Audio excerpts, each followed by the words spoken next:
What's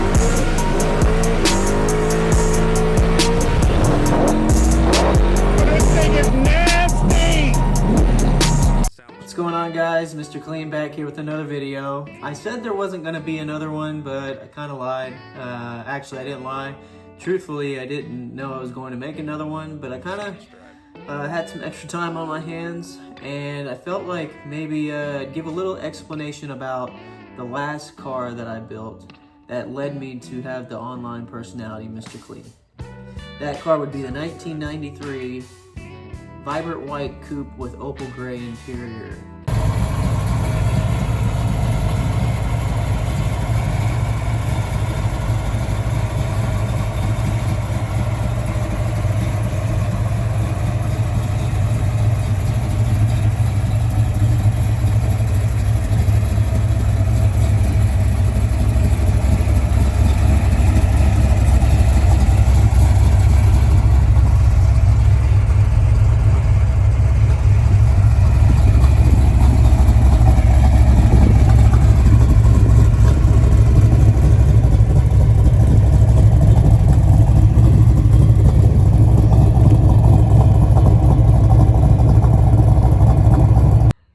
That car was named MrCleen on Instagram, and that is still my profile name.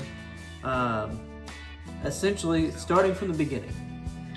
My wife and I lived in Arizona for a few years, and we ended up having to move, essentially, because COVID the house prices were so crazy in Arizona after COVID started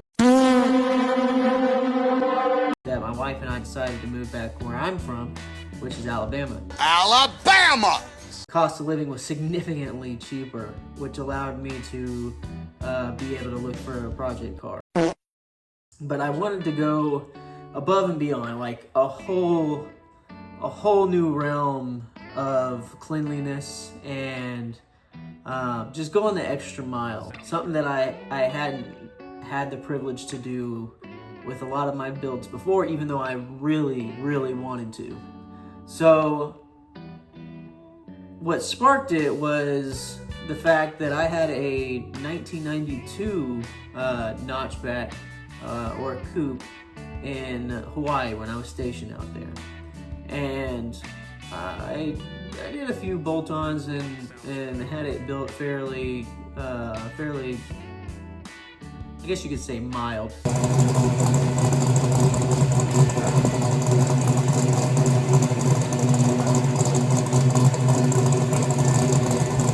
I have a picture hanging up there, but I'll just go ahead and plug some in so I don't have to move the camera or anything, which I'm trying this new gimbal out, so you guys will have to let me know what you think about being able to kind of do all this from a distance, allowing to kind of, you know, run the controls from a distance. It's just kind of nice.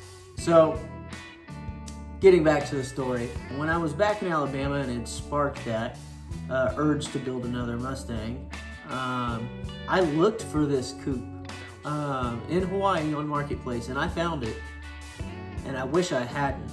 I mean, the whole car was destroyed. It had been gutted. It had been like just terribly caged, rusted out. The front end was hacked off, and it was LS swapped. And hell no. Broke my heart, needless to say. So, in honor of that car, I wanted to be able to build one that was just stupid clean. I mean, dumb clean. And once I had looked around for a couple of weeks, I had found this car. I want to say it was up in Phoenix, Alabama, somewhere in that area. I can't be 100% sure. It's been a few years. But found the car up there. Found a couple of other white coupes. Actually, one other white coupe and a blue coupe. And I made the guy an offer, and I told him, I said, the truck and the trailer are ready to go. It's hooked up. I can drive up there right now with cash in my hand. And that's what happened. He told me to come get it. So went up there and I picked it up. And this is basically how I picked it up. This is what it looked like.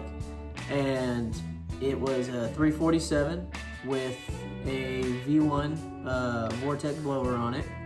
I never got into the throttle. When I got the car, it was clear that it had some idle issues.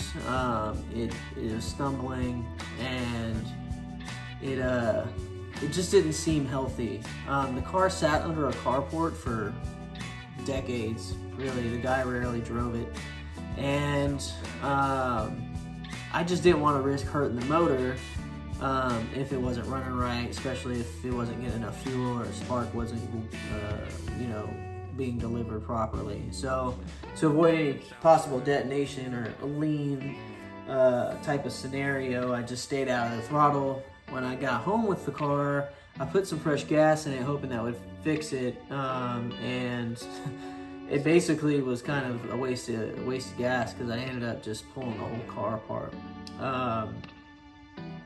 So here's some pictures of some of the parts that I had bought and started stowing to the side. Man, my dad's garage looked like a friggin' parts store. But went ahead and started pulling the car apart. Man, it was, looking back at it, it happened so fast. But going through it, I was painstakingly going through each detail. It wasn't for Instagram, it clearly wasn't for YouTube because I didn't have a YouTube channel. However, if I did, I'm sure I'd be a little better off in the social media department. But the car started out slow, and then it just kind of exploded. I took what I had done with several different Fox bodies over the years and applied it to this car, and the finished product was, well, you see.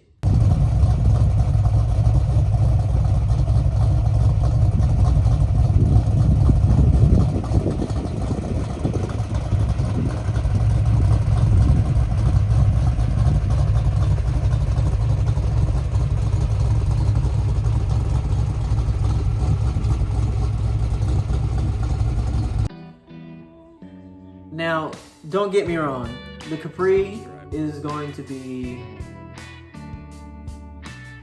my crowning achievement. Basically, to date, the white coupe MrCleen was my crowning achievement. It has been, especially with the amount of money that I sold that car for. However, what I'm trying to achieve with this car is basically,